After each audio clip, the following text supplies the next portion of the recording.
Greetings, everybody. Thank you. Ooh, I surprised you. Thank you very much for coming today to another event here of the Brownbag series. First is to introduce myself. I'm Chris Hislop. I'm the Executive Director of the Montana World Affairs Council. And we are co-hosting together with our colleagues and partners from the Central and Southwest Asian Studies Program, Dr. Adri Kia, and the co-director, Dr. Adri Kia, who we're very honored to have here today. So also special thanks to the center and to the University of Montana for hosting us today. Also with me today is Bob Seidenschwartz. He'll be facilitating the discussion. Bob is the President Emeritus of the Montana World Affairs Council, and he's also a visiting scholar at the Central and Southwest Asian Studies Program here at UM. I'm very honored to introduce Dr. Adri Kia. Many of you already know Dr. Kia. He is the co-director here at the Central and Southwest Asian Studies Program. He's been teaching since 1993, and among his many honors and awards is a multiple teaching excellence and scholarship award in 2007, 12, 13, and 14. Dr. Kia has published numerous academic articles around the world focusing on Central Asia, so we're very lucky to have him here today to talk about this very important part of the world. As I mentioned, Dr. Kia is the co-director of the Central and Southwest Asian Studies Program. I'll just say also finally that for me it's extremely interesting. Way back when I was a U.S. Peace Corps volunteer in Kyrgyzstan in the 1990s, and so I chased around a lot in this part of the world. And later on, when I was doing humanitarian work in Afghanistan, I had the chance to spend more time in Central Asia.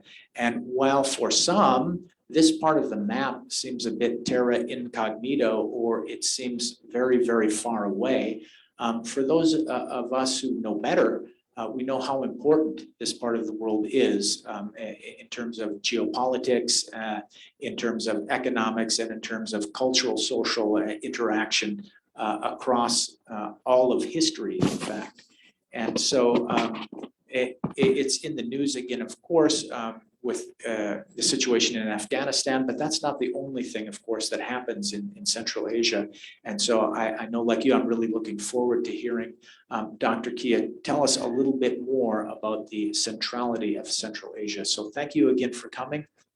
Over to you. Thanks so much. Thank you so much, Chris. Thank you so much, Bernard and Bob. And I have to thank everybody who has contributed, including Mike, that with wonderful presentation he had a couple of weeks ago. And since we are thanking everyone, I have to thank late President Dennison, who was actually a major support with this program when we started it, and then President Engstrom, and President Botner, that actually has been to a couple of our conferences, 16, 17 conferences we had.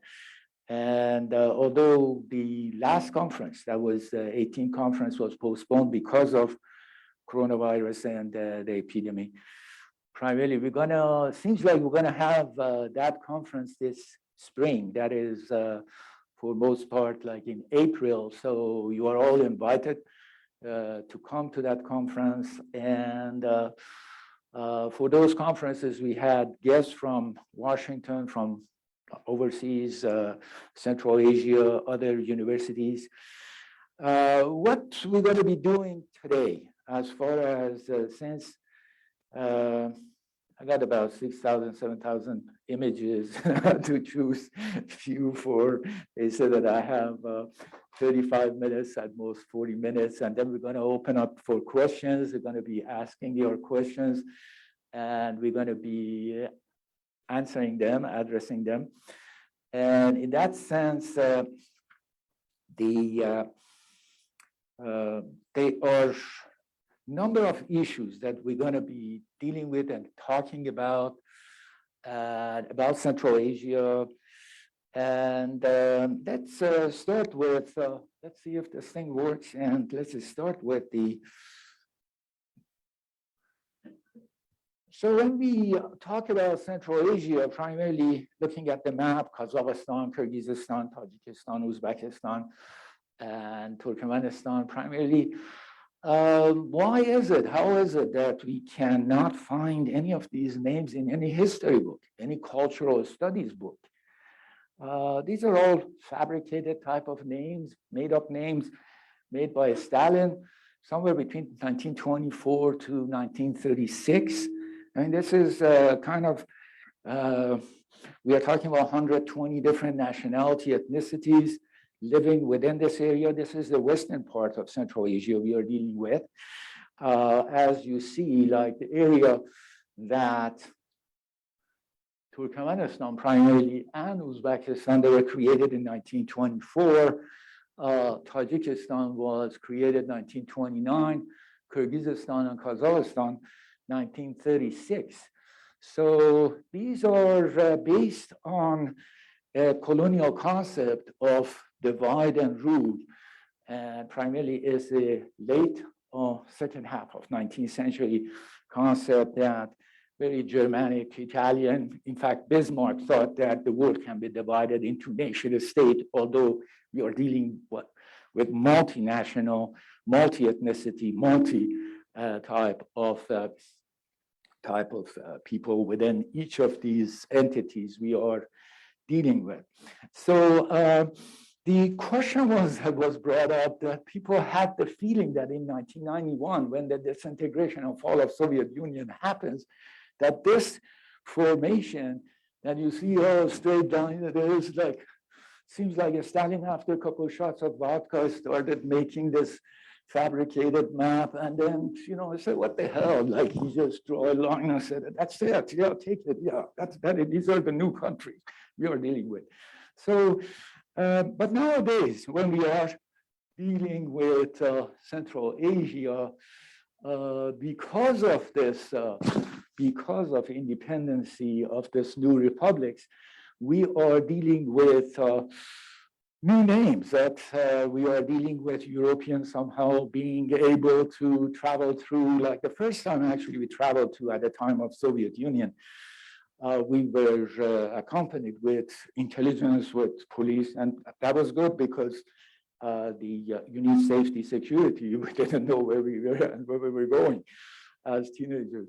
So, but then it was like the dark side of the moon. Is the starting point as far as my personal points of view is concerned. Somebody gave me a book, I was 11 years old, on peoples of Central Asia. And there were so many different names, different places, name of the people, name of the places and dates, and then I had no idea who these people were. So that was a starting point as far as doing a little bit of a study on some of these people and some of these historical events that in a kind of a macro sense, we're going to go through, see how far we go with that, with those ideas, concepts, people, places. So primarily the starting point is this steppe, that this is like the grazing land of the prehistoric nomadic people, primarily from Manchuria all the way into Eastern Europe. You see like when it says Western steppe, Eastern steppe, and steppe being a Russian word, and then somehow has been used as a steppe in so much of the literature of when they talk about this prehistoric time. So concentration of people. These are, when we are talking about these people, they are identified by as horse cultures and sheep cultures. And it's still, in many parts of Central Asia, these are the two preferred animals that at the time of Soviet Union, they were actually forcing people to settle down. No migration, no summertime, no wintertime. So they started building them city and forcing them to stay.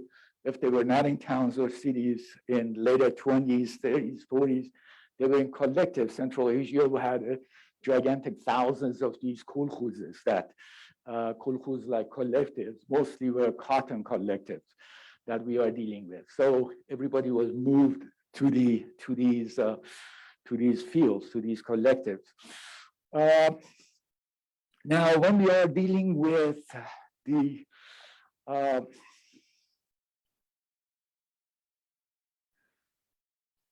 conceptualizing or defining what place and what time we are talking about, primarily we are dealing the vast plain which stretches from the lowlands of Central Europe eastward to the borders of China, constituted the undisputed homeland of considerable number of nomadic tribes. What time we are talking about as far as prehistoric time or early cultures we are dealing with is from the first millennium BC to the end of first millennium AD. These nomads were able to affect events occurring in the ancient world to quite a surprising degree. So when we are dealing with the climate change, some of the major factors dealing here, because now we are dealing with the increase of population within this area. We are dealing with the issue of grazing rights, water rights. We are dealing with the issue of territorial rights, that each clan or tribe had its own territory. And sometimes this population explosion causes friction between some of these tribes.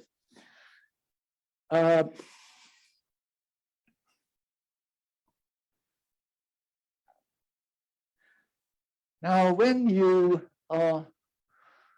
look up some of these Central Asian sources, manuscripts, you have to be very careful which source and what era, what time, and who has written actually this source. That if by any chance you are dealing with Soviet era, definition of Central Asia is Uzbekistan, Turkmenistan, Kyrgyzstan, Tajikistan. The common modern definition primarily includes Kazakhstan as part of this Central Asia. Then the very first couple conferences that I went at a time of President Gorbachev, that there was some sort of opening, President Gorbachev, 1985, 1991. They were talking about a new concept or definition for Central Asia, that is UNESCO actually started that in 1974, opened up this idea, and they were still discussing it. And eventually, that's when we are talking about Central Asia, it expanded to southern Siberia, Mongolia, Xinjiang, northern India, north of Pakistan, large part of Afghanistan, northeast of Iran. So we are dealing with a kind of a new definition concept when we are dealing with that. Now, since we are talking a little bit about the eastern part of it, we're going to go back to the western part of it, but then clarifying couple of these biases or generalization, and especially was brought up by some of the Chinese sources, especially President Xi of China, that when we are looking at China, 2nd century BC primarily, we are dealing with 11 small kingdoms here: Zhou, Zheng, Wei, Song, Lu, Qi, Yan, Jin, Qin, Chu, and Wu.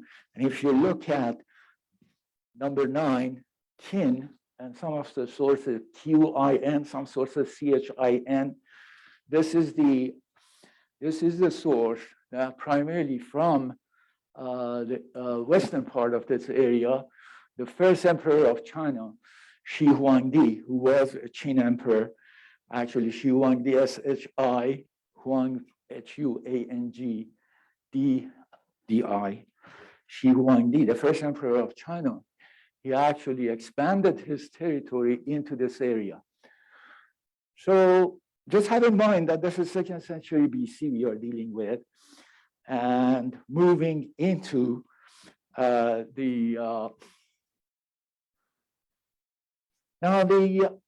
right after this particular time and era that we are dealing with the first golden age of China that primarily is known as Han Empire, about 400 years from 2nd century BC to 2nd century AD was the dominating force. There is no Central Asia entity as far as Han Empire is concerned.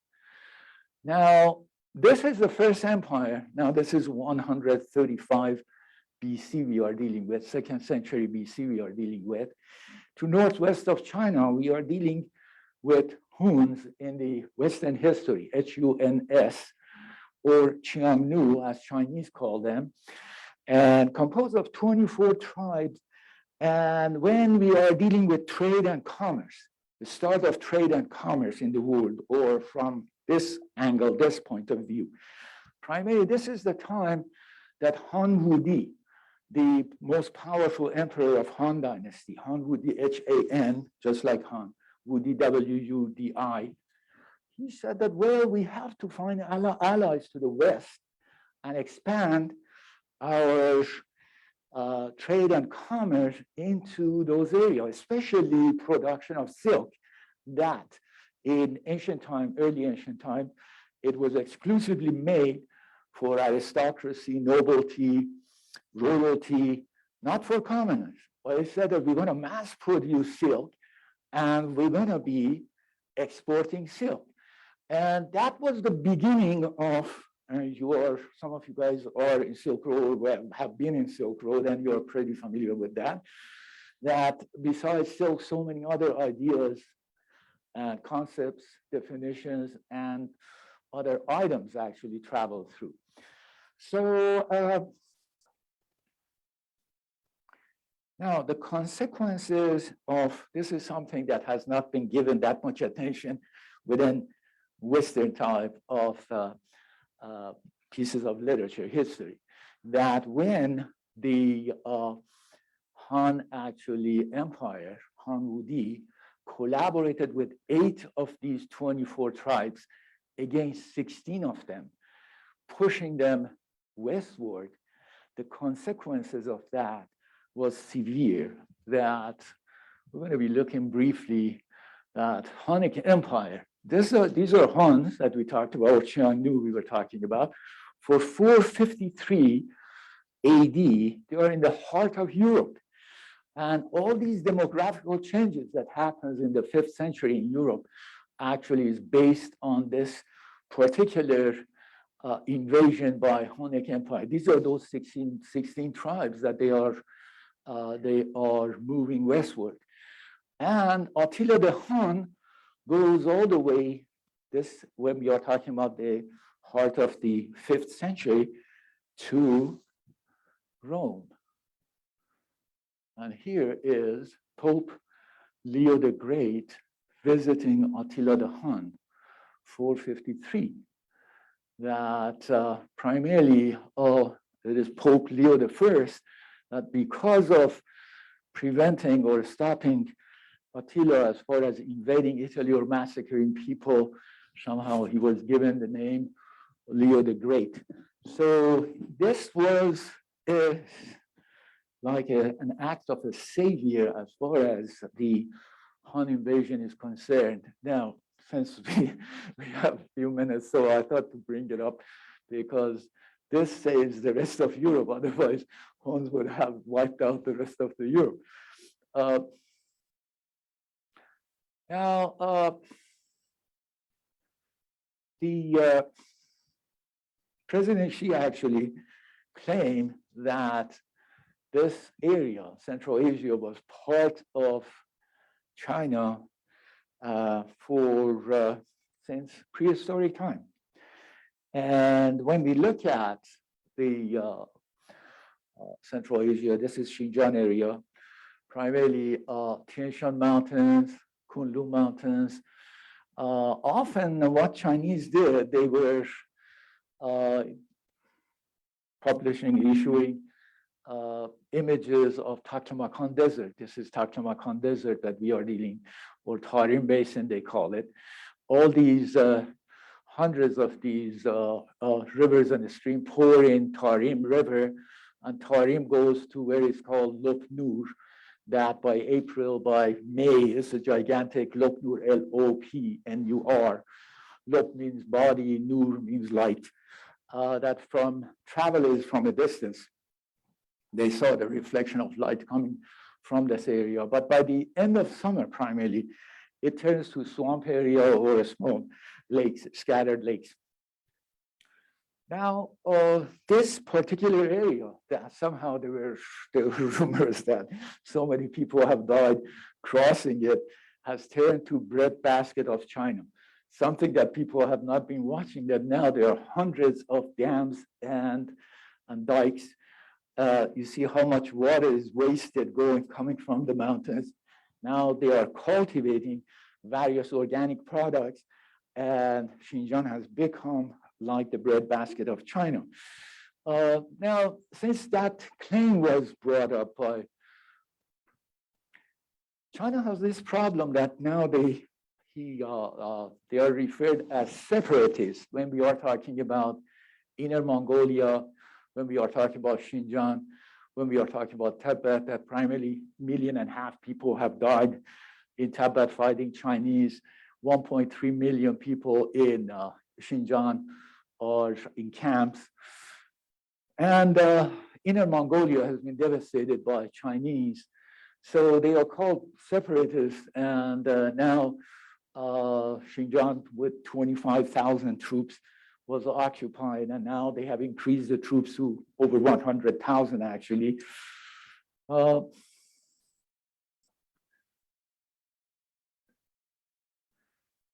Now this is just some evidences showing that, just a sample showing that when President Xi says that Xinjiang, or for that matter, these areas under occupation of China were always part of China. This is according to their own history. That Khotan, one of the cities of Xinjiang, expands into 13 kingdoms, 56 to 61. Then Banjiao, the Chinese general, conquers the area between 61 to 105, and then Khotan became independent again, 105 AD. Chinese take over 17 kingdoms, including Khotan, Kashgar, and Yarkand, 127 AD to 132 AD. And then Uyghurs, that were one of the, now Chinese like to identify everyone in Xinjiang as Uyghurs, which is not true, it's another distortion. Uyghurs are part of these ethnicities. We're going to be looking at some of the organic structure of these ethnicities. They come to this area 220 AD.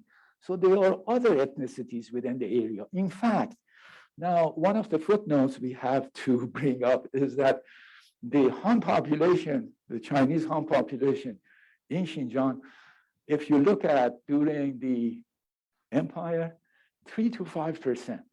During the Republic of China, 1911, 1949, 3 to 5%.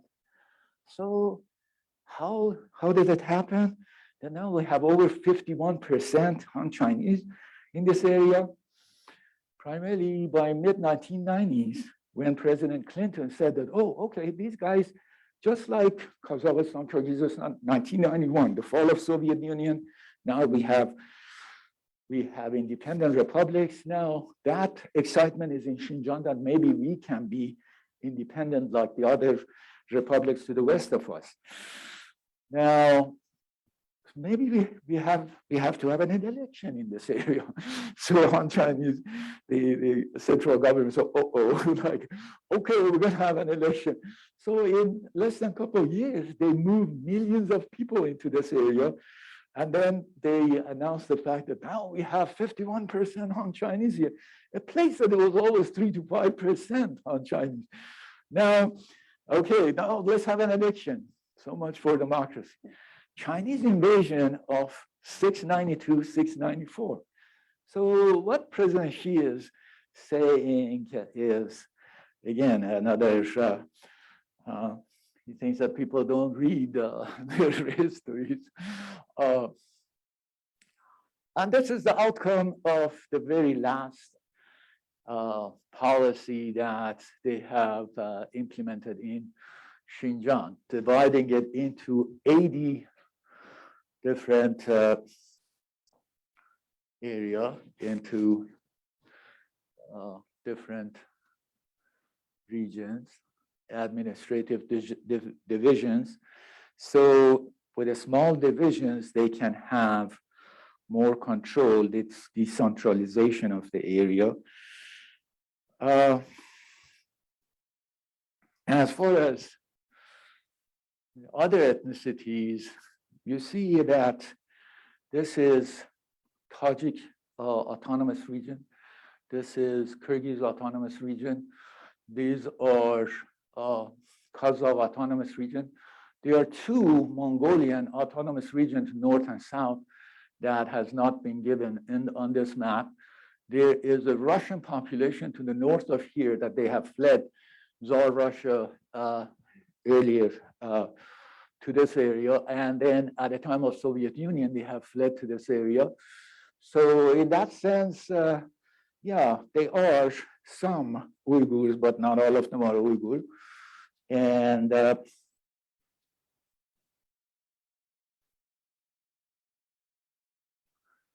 so back to the western part of Central Asia, like we are dealing with a number of phenomena we are talking about. One is domestication of horse, that now they know for sure that this was the place that horse actually was domesticated. And it goes back to 3500 BC. And you see the extension of the Tian Shan Mountains in the background. This is right outside city of Samarkand in Uzbekistan, actually.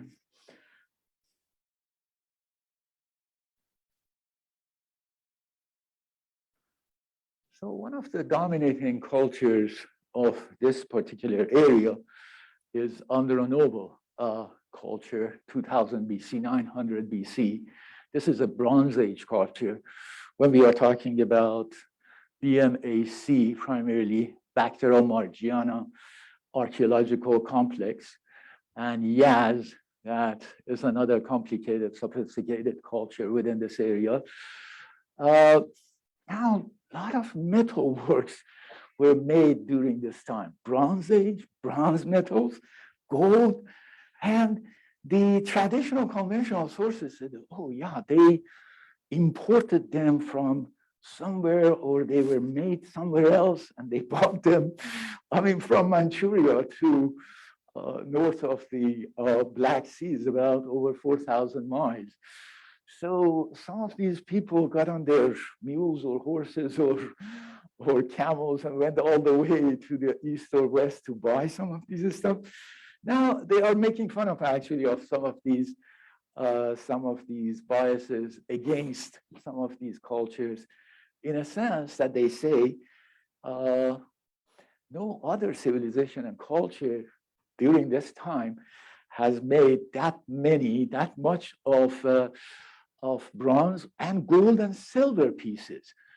So now the concluding remarks within the last 20, 25 years is that this was the heart, the center of some metal works. We are talking about metallurgy that is primarily is practiced in so many different areas and places within this entity. So here we are dealing with another cultural entity, the Scythia, that primarily 700 BC to 300 BC. And we are talking about a decentralized type of entity that ruled by different kings and queens, surrounded by their warriors, and then herders that they have. When we are talking about the horse cultures and the sheep cultures primarily. These were some of the Scythians. Now, if you notice,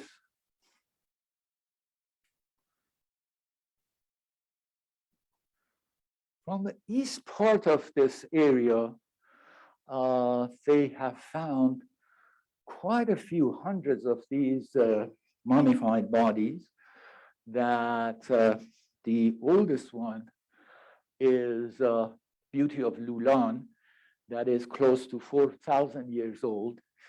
And the most nicely preserved one is Churchin Man. Lulan is L-O-U-L-A-N, Lulan. Was one of the capitals of Xinjiang to the southeast of Xinjiang.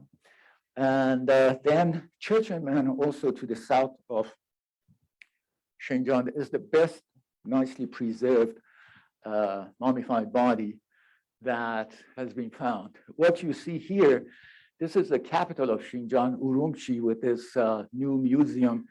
That these are primarily, some of them, not all of them, because they are, many of these are in various refrigerators, but then they're displaying 9 or 10 of them in the central type of area that is like refrigerators. They're all glass refrigerators, so there's certain type of humidity or temperature is actually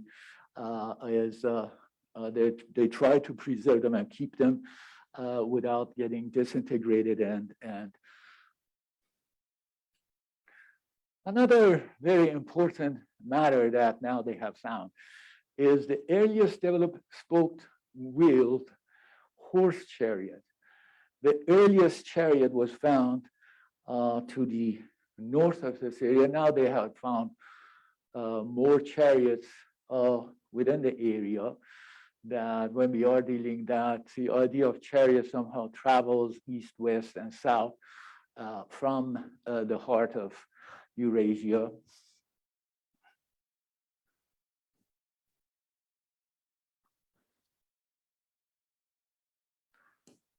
And some of those actually metal pieces, bronze, gold, silver, were found in these kurgans. Kurgan in Russian, mons, and many of these decentralized entities we were talking about, the royalty, when they were buried in these kurgans or mons, they were buried with their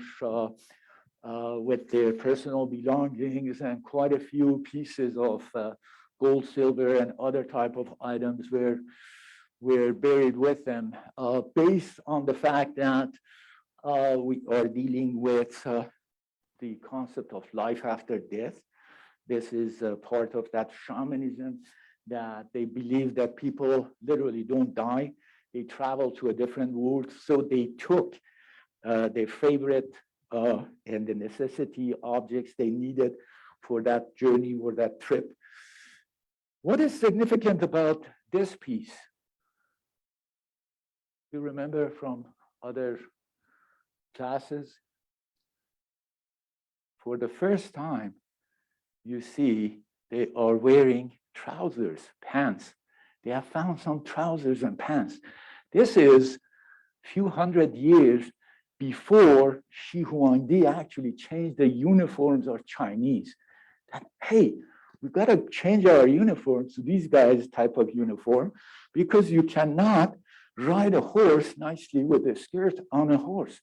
So yeah, let's have pants or trousers. That you see that one of these guys, these are some of these Scythian Sakas that has been injured. The other one is trying to help him.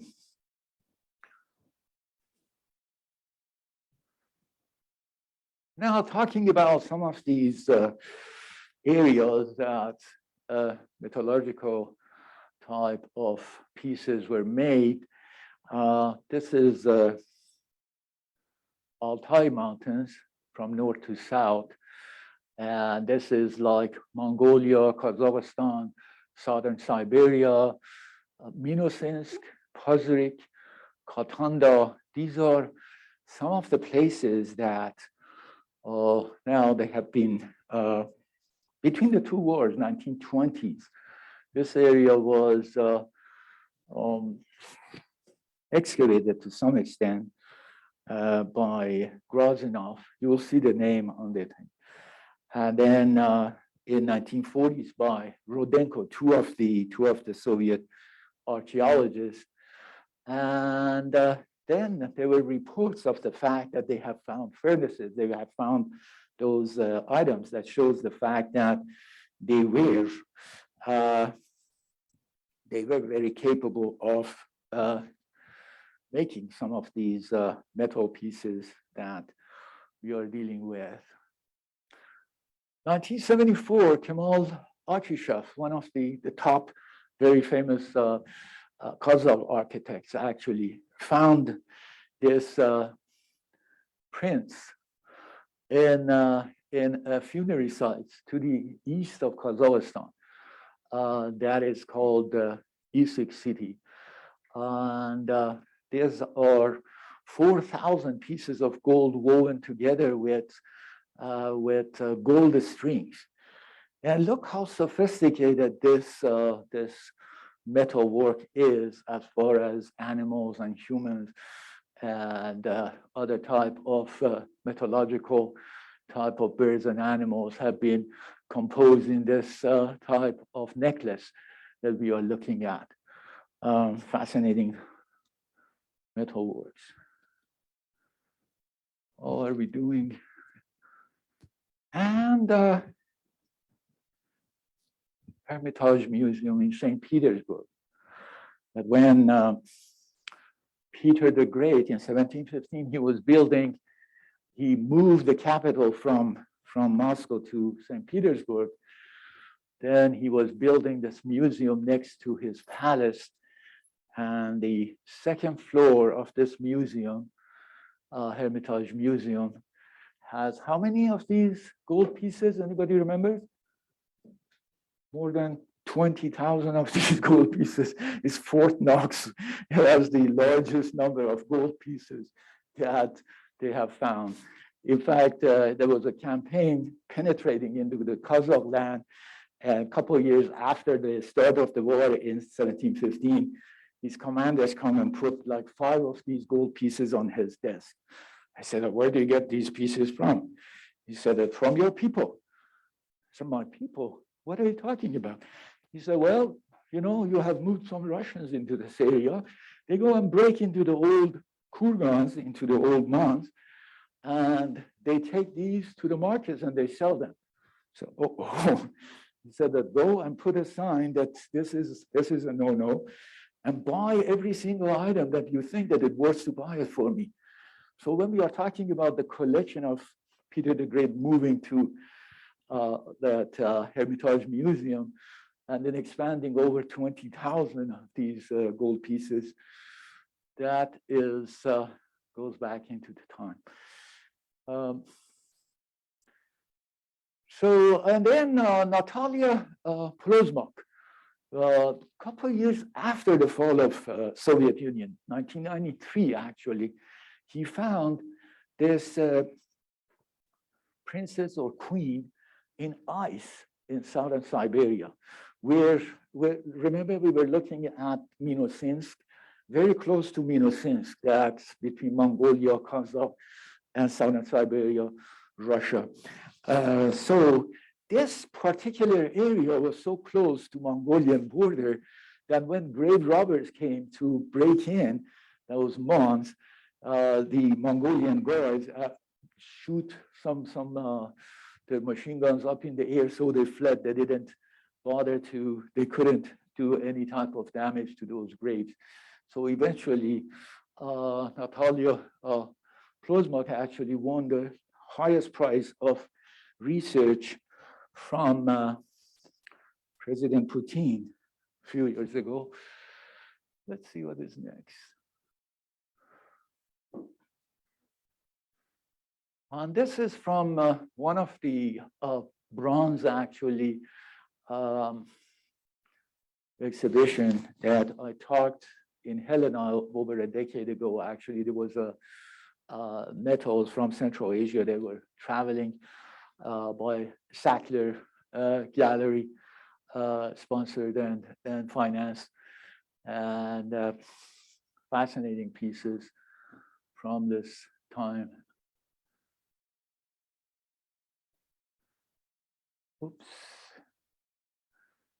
So here, like when we are talking about burial grounds of Pazyryk, Tuekt, or Shibe and Katanda were executed by a group of Soviet scholars, including Mikhail Grozanov that and Sergei Rodenko. So the spelling of name, if you're wondering, like Grozanov in 1920s, 21, he was there for 3-4 years. He did only 1 month, and then Rodenko actually did 6 or 7 of them. 4,000 pieces or artifacts were found from those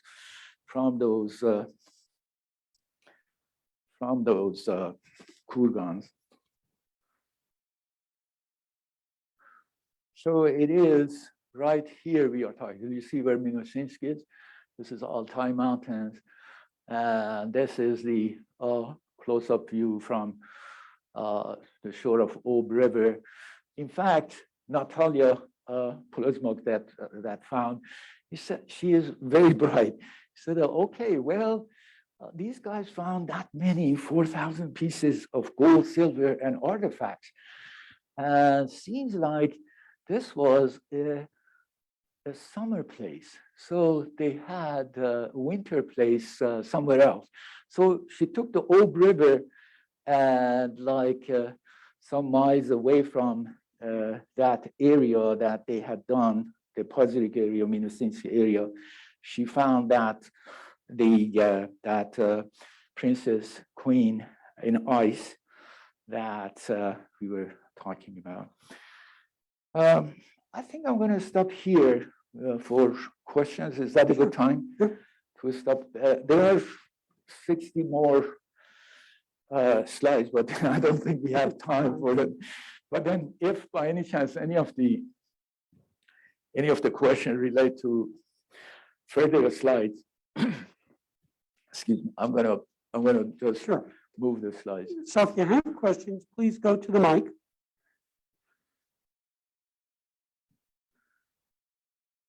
How about if I get us started to break the ice? Sure.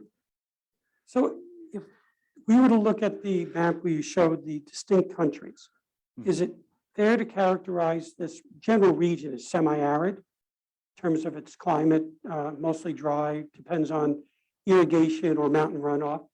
So of those countries, looking at it from a resource standpoint, which of those countries then controls water flow in terms of the majority of upstream to downstream or vice versa?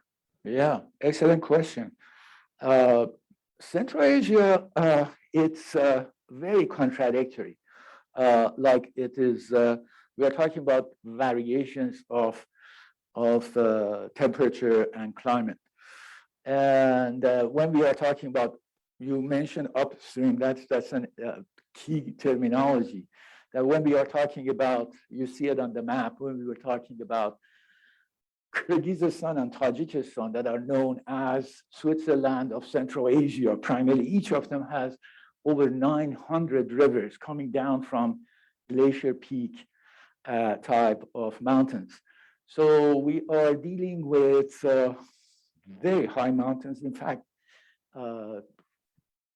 Kyrgyzstan and Tajikistan are 93% mountains. Right? We are talking about real high mountains. So they have access to a lot of waters. In fact, now there is a water war going on that probably you are getting there. That's what I'm alluding to. Yeah, the reason is that the difference, the division was between north and south, because south was more urbanized, north was countryside, and then a lot of herders were using that grazing land, steppe.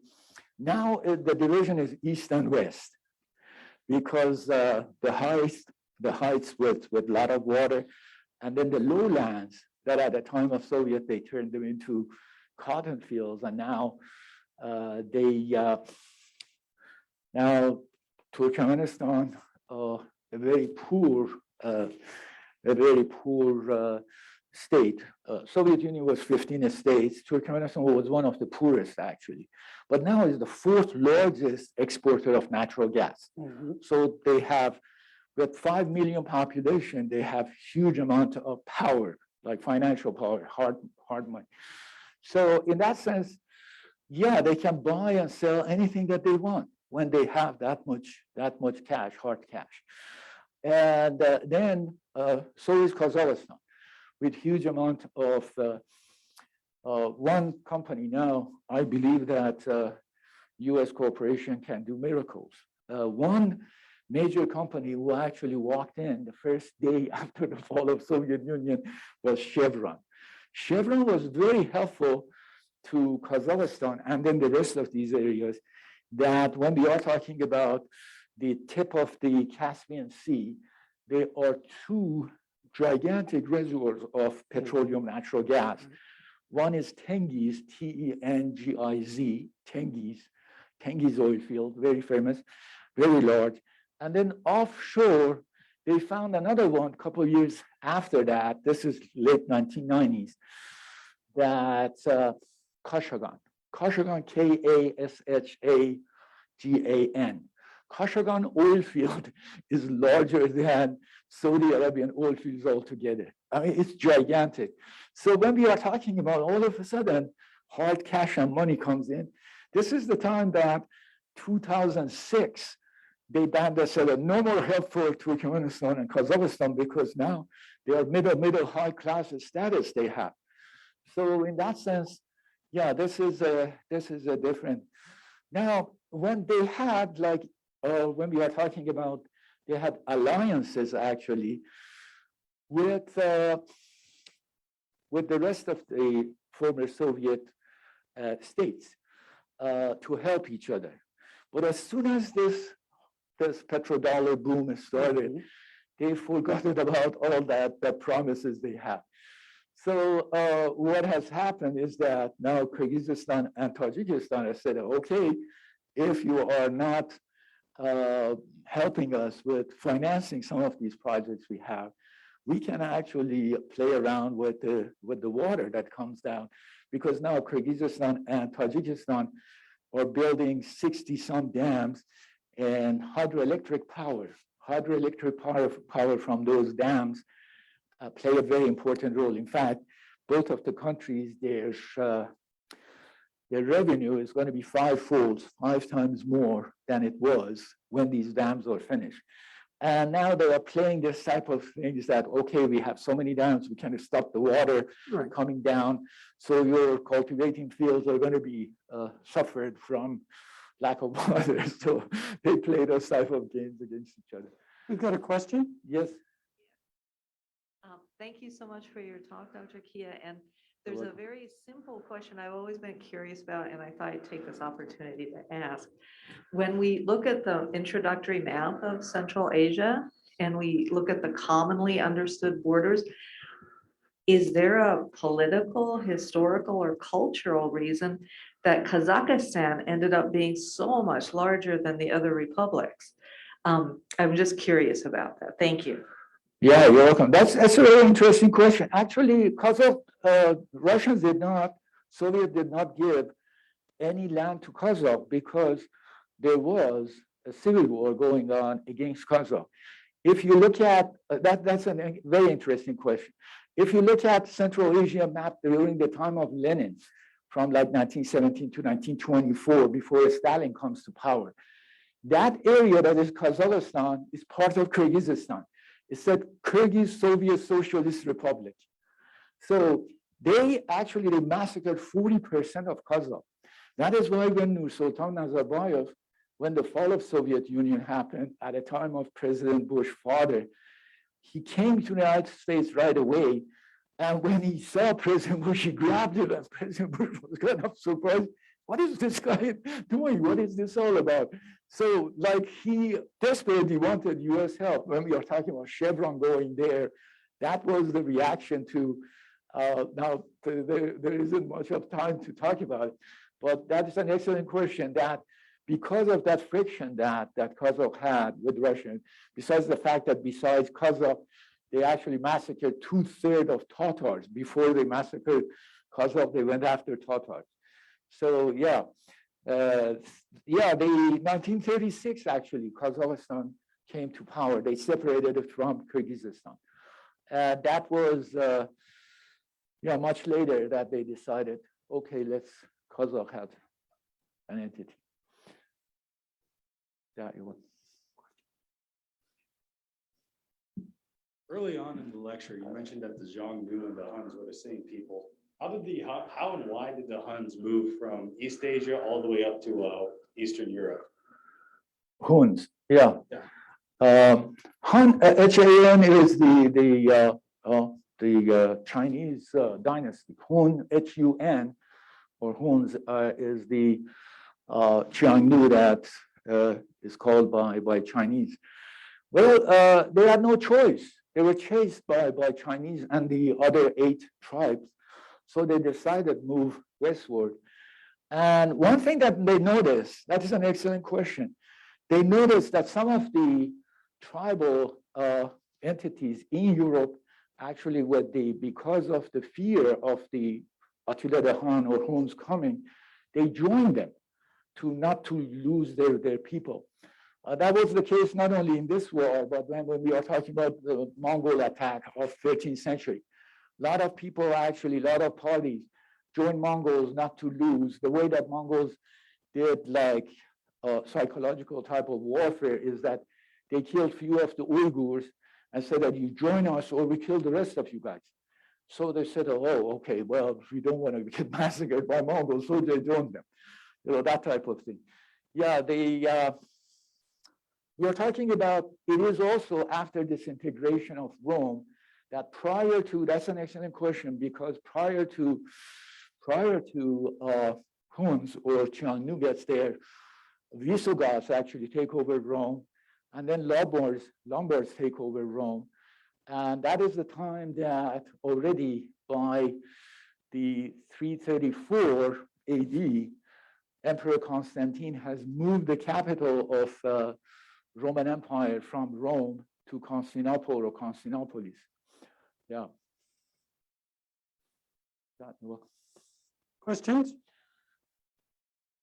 I've got a question for you then. Yes. And please, folks, join in. Which of the countries has, I believe there's a massive statue of one of the leaders that was built. In what country? And then we start thinking, classic cult of personality. Are the countries generally representative governments, or is that example one that is somewhat ubiquitous amongst that region? You are referring to Niyazov of Turkmenistan. Yeah. He had a 3-4 times bigger than life size a statue of himself in gold, that the statue moved according to the movement of the sun in the heart of the Ashgabat, the capital. And people are chaos, look, wow, what is that? Right. Yeah. That egocentrism, and this is the time that, now we are talking about Niyazov, Nyazov, that he was recruited by KGB, by the intelligence, because he lost his whole family in Ashgabat earthquake. So now the situation got so bad in Turkmenistan that the president of Turkmenistan, Berdi Muhammadov was Niyazov dentist. Then he assigned him as Secretary of Health. And then he said, Berdi Muhammadov, go on TV and radio, national radio, and tell everyone that all the nurses and doctors have fled Turkmenistan. Here's how much a nurse was getting paid per month. $17 per month. So they said that, well, what can we do? We said that, well, tell them if there is any health care, they have to come to Ashgabat. Can you imagine in the middle of winter, hundreds of miles away, they had to come to Ashgabat. That was when we are talking about the first 10 years of disintegration. That was awful. But then it is after that companies like Chevron helping them, they found largest like natural gas fields in Turkmenistan. And now they have amazing facilities for healthcare. Yeah, that's life. Yes. You never know. Any other questions, curiosities? It's a vast region and much is going on.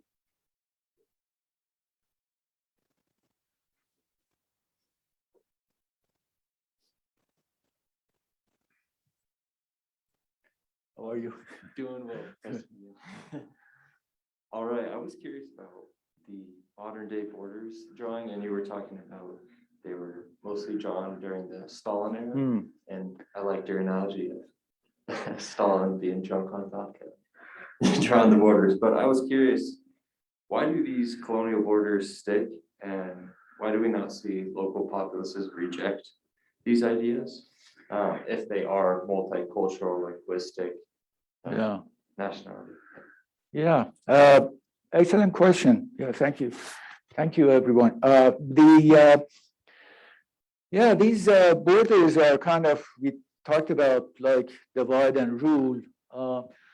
Now there are a couple of books on reserve actually under my name that the friction between Soviets, Russians, and then Soviets, and then Russian again, and then British to the south primarily.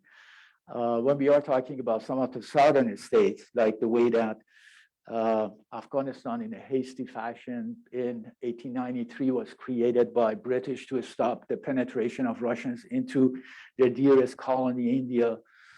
And then like Pakistan was created 1946 after the independency of India, or Iraq for that matter, in the early 1920s was created by British, that people went and said that this place had always a minority of Arabs, and then you are giving it to a Ba'ath party or extreme Arabs to rule it.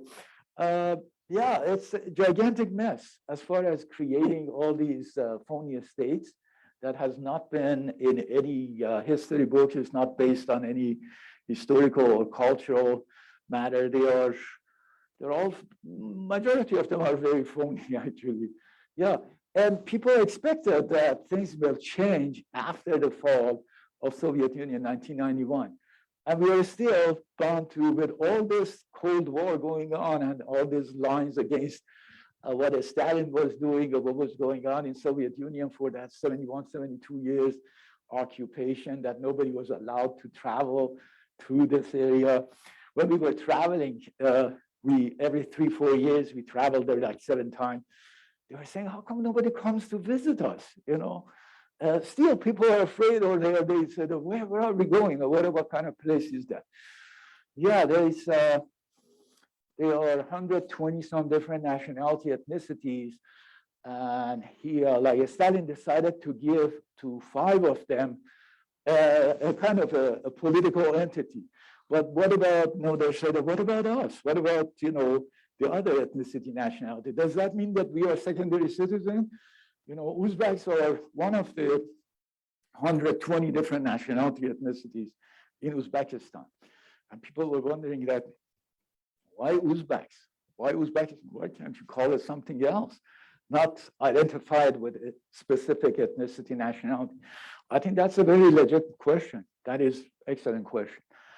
We are still tied with it. We are still bothered with it. A lot of people thought that things will change after the fall of Soviet Union.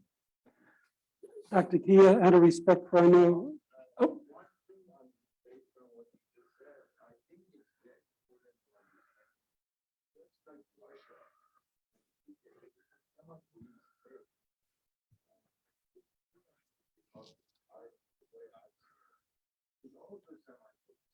Why they don't disintegrate?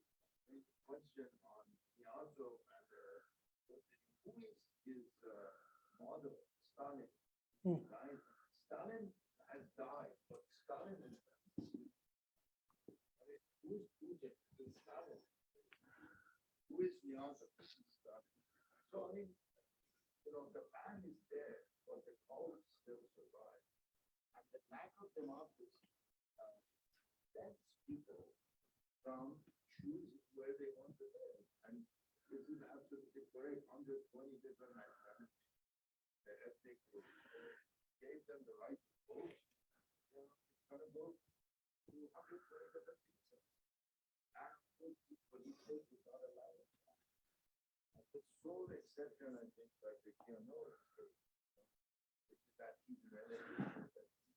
Yeah.